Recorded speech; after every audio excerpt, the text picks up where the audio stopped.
Yan mga kasama, oh, kita nyo. Kaya sa mga ganitong panahon, pwede na tayong hindi nagdidilig ng madalas. Tingnan nyo, oh, balot ng hamog. Balot ng hamog ang lupa, ang paligid. Okay, saka anong oras na, oh? Alas 7, anong oras na ba? Mag-aalas 7 na. Kulmilim pa rin. Pero hindi bagyo yan. Ganyan lang talaga panahon kapag ganitong Disyembre. Lahat basa. Pati sapatos ko. Yan. Siyempre yung mga nadadaanan nating damo, basa lahat. Kaya matik yan. Basa yung ano natin. Basa ang ating sapatos. Pakita ko sa inyo to. Dali lang ha.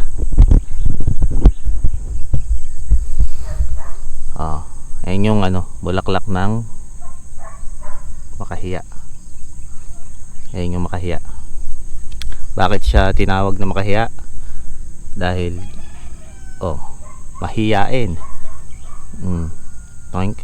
Ay, matabang hiya nitong isa na to. Ayaw mahiya. Ito. Di ba? Nahihiya siya. Tumutupi. Sarap gawing sarap paka osin nito. Pag ginanyan mo lahat, nahiya na lahat. Pero syempre may tinik siya. Ang ganda nung ano niya, no? Ang ganda nung bulaklak niya, oh. Ayaw ba? Ayaw. Aw. Ayun nga, sabi ko nga may tinik, di ba? Ang ganda nung bulaklak niya.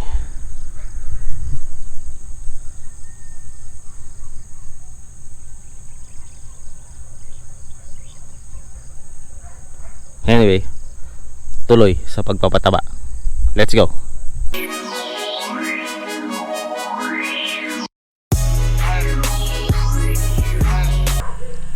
What's up mga kasama?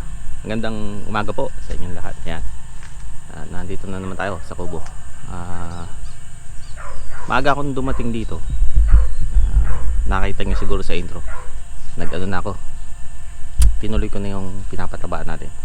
So natapos na natin. Tapos ito yung ating privacy wall. Ano ba yun? Mahirap pala yung puro kahoy. So marami-raming kahoy ang ano, sandali. Pawis tayo eh. Maraming kahoy ang kailangan. So kumuha na lang ako nitong net sa bahay. Lalagyan ko na lang ng net. At least yung hangin tagusan pa, di ba? Ito aalmusal na ako. Kaya gusto ko sanang pakita sa inyo, kaya yan, nag-video ako. Teka. Share ko lang yung ano ko, almusal ko. Yan. Yung ano ba to? Apritada ni Mrs. kagabi. Binaong ko for almusal. Toasted bread. Lagay natin dyan. Tapos gagawin nating palaman. Yan. Kanina pa ako kumakain. Puno kanina ng tinapay. Ayan, mauubos na. Masarap eh. Hindi pala aplatada to. Sorry, minudo pala. May hotdog eh. Yan. Chichibog lang ako. Tapos mamaya kita-kita tayo pagkatapos ko magtrabaho. Yon, ayan mga kasama. Ayan. Harangan na natin ang ating nagawa na natin ang ating privacy wall. Naging privacy curtain. Pinalitan ko yung doon na manipis. Kita din tayo. Meron akong tarp galing sa Qatar to nung Asian Games 2006 pa. Yan. Pero okay pa siya. Antibay, di ba? So may konting privacy na tayo. Hindi na tayo kitang-kita sa kalsada. Hindi na masyadong kitang-kita ang pinagagawa natin dito. Ox na tayo dito. Ito na lang. Unti-unti na rin natin to. Gagawa tayo ng bala kong gumawa dito ng parang pinakapatungan ng kala natin. Yan. Yun tayo papausok, di ba? Para pag nagluluto tayo, may dilim tayo. Hindi tayo nakatalong kulang. Yeah, saka yung kutis natin medyo naaapektuhan. Kailangan may lilim yan. Tapos sunod doon is dito na. Yan. Excuse the tissue. Ganyan tayo. By the way, nasanay kami sa tissue kasi sa Middle East napakamura ng tissue. Ang tissue ginagawang basahan. Sa halip na gumamit ng basahan, tissue ang ginagamit.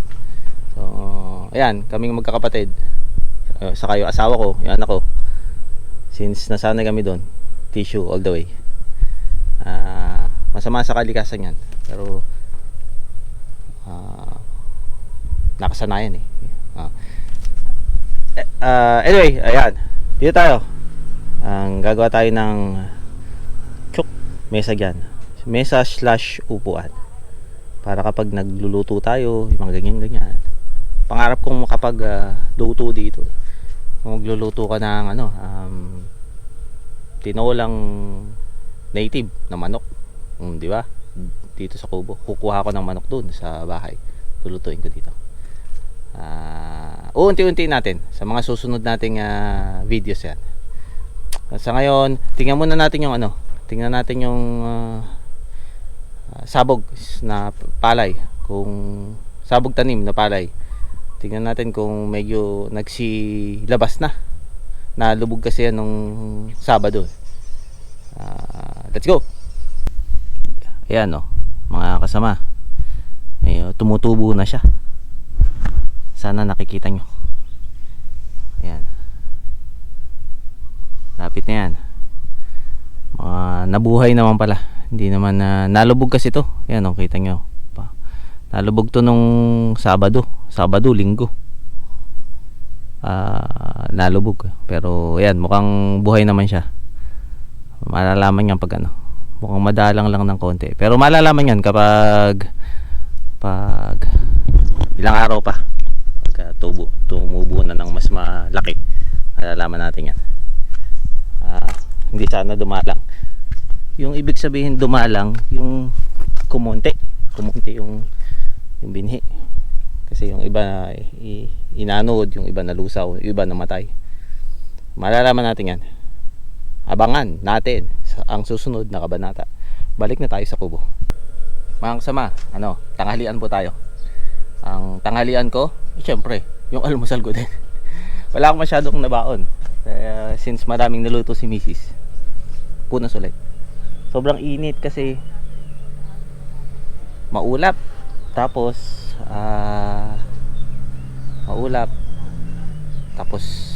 medyo walang masyadong hangin, kaya mainit ang panahon. Ang tanghalian po natin is yung almusal ko, syempre. Sabi ko nga, madami pong iniluto si Mrs. kagabi para talaga baunin ko daw ngayong araw. Wala pa kasi tayong lutuan dito. Magtatayo ako ngayon. Susubukan ko magtayo ng lutuan dyan, ng patungan ng lutuan, para naman dito na tayo nagluluto, di ba? Masarap magluto dito. Luto ka dyan. Saka yung mesa nga, sinabi ko kanina. Ito ang almusal, kanina pa ako almusal. Maaga pa po kasi, pa lang, 11:30 pa lang. Ito yung minudo natin. Syempre nilagay natin lahat dyan, tinambak natin dyan, ininit natin yan. Tapos ito, yan, homemade atsara. Dadalhin ko dapat sa bahay to doon sa bahay namin to. Nakalimutan ko ibaba. To, si Mrs. gumawa nito. Masarap yan, legit yan. Medyo naging masabaw na siya kasi kokonti na lang, puro syrup na lang siya. Legit yan, masarap yan. Hindi match atsara saka menudo, pero pwede na, di ba? Panghimagas natin yan. Magla-lunch muna ako, tapos subukan nating magtayo dito nung balak natin itayo.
Tapos din, simpleng mesa na parang ginawa ng paa. Ang tagal gawin. Ah, mainit. O nga pala,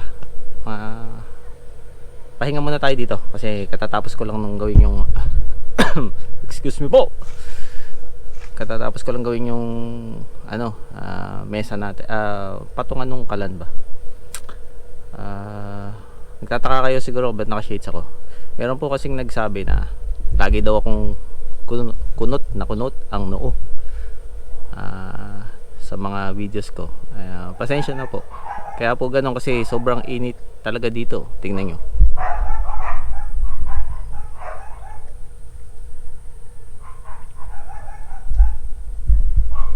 Considering medyo pa yan, medyo maulap, hindi pa ganun ka-init. Mainit po talaga dito, kaya lalo na ngayon nawala yung lilim natin, yung mga puno natin. So kaya pasensya na ako, laging kunot ang noo. Kaya ito, shades tayo, di ba? Para hindi naman kunot ang noo. Habang nagpapahinga po kasi, syempre, ano ang ginagawa ng mga tao kapag nagpapahinga? Nagpe-Facebook. Nakita ko sa Facebook to.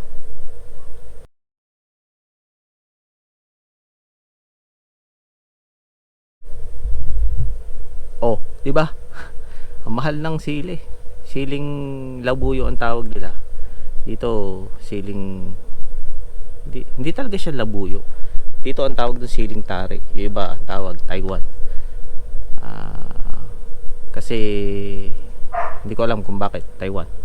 Pero dito ang tawag sa amin siling siling tare. Yun po yung itinanim natin dito. Yung may bunga na, di ba? Nakita ko sa news feed ko kanina sa GMA, sa Facebook page ng GMA. Bumili daw siya ng ng siling tare, 2 piraso 20 pesos. So ibig sabihin 10 piso isang piraso. Ganoon kamahal ang kaya ganoon kamahal ang gulay. Kaya masarap kung mayroon kang tanim na sarili mong gulay. Makakain mo kung ang gusto mo, di ba? Kung ano gusto mo, itanim mo. Kung may ani ka, pwede mo kainin. Tanggalin ko nga to. Mahirap makipag-usap. Ayan, kunot na naman, oh. Katulad tayo, nagtanim tayo ng okra. Mayroon tayong tanim na yung sa bahay, may tanim yung nanay ko na sigarilyas. Papakita ko sa inyo mamaya. Sigarilyas, may bataw. Bataw, papakita ko sa inyo mamaya. May bunga na yata. Anyway, yun. Pinapoint ko lang is kapag may tinanim, may aanihin. Di ba? Pahinga muna tayo. Tapos, papakita ko sa inyo mamaya yung finished product na mesa natin. Yun, mga kasama. Papakita ko sa inyo yung ginawa nating mesa. Wait lang. Whoops. Yan. Ito ba? Yan. Kita. Hindi kagandahan pero pwede na, di ba? Oh. Medyo nasa mataas siya. Oh. Pag nagluto, medyo mataas. Pero pwede na. Dito maghiwa-hiwa ba ng kung ano man. Di na uga, oh. Mukhang matibay. So, solve na tayo sa patungan natin pag nagluluto. Meron na tayong patungan. Tapos uuwi na ako, pero bago ako umuwi, naalala ko yung bunga ng saging na saba. Doon, yung tumumba. Pinapakuha nga pala nung ate ko. Masarap daw ilagay sa sinigang yung mga hilaw na ganon. Kukunin natin, samahan niyo ako. Yun palang naririnig nating sound kanina. Ano pala yun? Pugo, quail. Yung native na quail, hindi yung malalaki, yung maliliit lang. Native. Natatempt akong guluhin sila para kasi naku-curious ako kung madami. Sige, try natin. Guguluhin natin isang beses. Tingnan nyo hanggang mabuti, ha.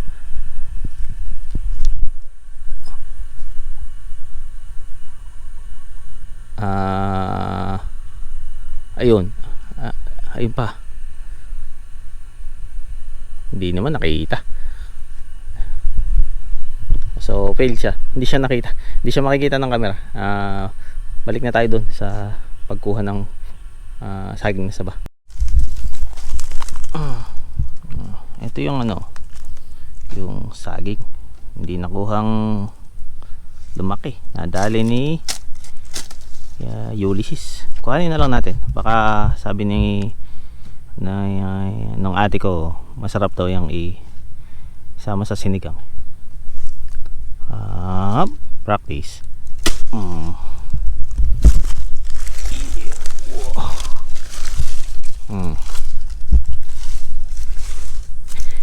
Yan o.